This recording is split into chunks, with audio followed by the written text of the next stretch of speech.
Hey there. Imagine a computer so powerful that it can solve problems in seconds. Problems that would take the fastest current supercomputers millions of years to crack.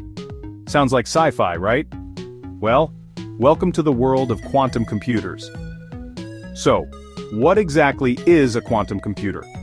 Unlike classical computers that use bits as the smallest unit of data, quantum computers use qubits. Now here's the mind-bending part. While a bit can be either a 0 or a 1, a qubit can be both 0 and 1 at the same time, thanks to a principle called superposition. But wait, there's more. Qubits can also be entangled, meaning the state of one qubit is directly related to the state of another, no matter how far apart they are. This entanglement allows quantum computers to process a massive amount of data simultaneously. Alright, enough with the jargon. Let's get to the exciting part. How do quantum computers solve impossible problems? Take cryptography, for example. The encryption methods we use today rely on the difficulty of factoring large numbers. Classical computers would need an astronomical amount of time to crack these codes. Quantum computers, however, can use an algorithm called Shor's algorithm to factor these numbers exponentially faster.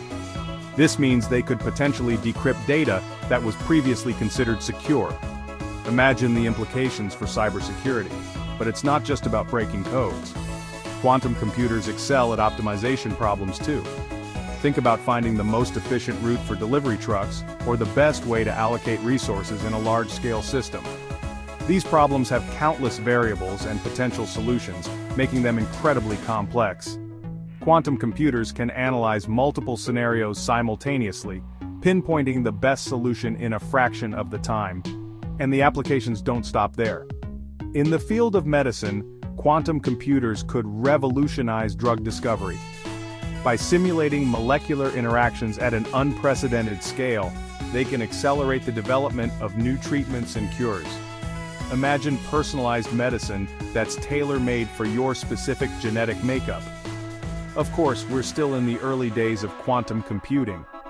Building and maintaining these machines is incredibly challenging. They need to operate at temperatures close to absolute zero and are highly sensitive to environmental disturbances. But the progress we're making is astonishing. Companies like IBM, Google, and startups like Rigetti Computing are pushing the boundaries, and who knows? In a few years, quantum computers might become a part of our everyday lives. So next time you hear about quantum computers, remember, we're on the brink of a technological revolution that could change the world as we know it. Fascinating, isn't it? Thanks for watching, and don't forget to like and subscribe for more mind-blowing content. See you next time.